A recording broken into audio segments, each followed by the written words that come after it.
কবিতাৰ শিৰোনাম অপেক্ষা। জোৰমণি দাস।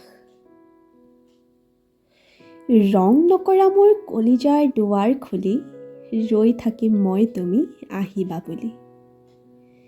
তুমি আহিবা অভিমানৰ খেপ গিলি আৰু মই অভিমান ভাঙিম এপাহ গোলাপ লৈ তোমাৰ সন্মুখত আঁঠু কাঢ়ি। মোলৈ বুলি তুমি লৈ আনিবা একাজলি আশা আৰু মই পেলাই দিম মোৰ চকুলো শুহি থকা সেই গামোচা। অন্ত পৰিব কলিজাই ভয় ল'ব নোৱাৰা সেই গধুৰ পূজা। ৰৈ থাকিম মই তুমি আহিবা বুলি কোনোবা পাণ দোকানৰ কাষত নতুবা বাছ ষ্টেণ্ডত। তুমি আহিয়েই সাবটি ল'বা আৰু ক'বা নাকান্দিবা, তুমিয়েইতো আছা মোৰ শ্বাসত।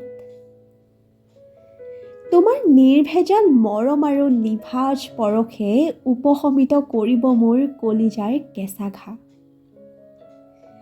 তুমি আহিলে ফুলিব কলি মেলিব নোখোজা মোৰ হৃদয়ৰ ফুলনি বাগিচা।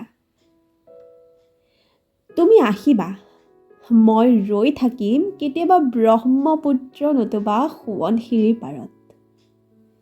বহিম, পাৰ কৰিম এক স্মৃতিময় সময়, য'ত খং অভিমানক নেওচি প্ৰেম আৰু ভালপোৱাই ল'ব আশ্ৰয়।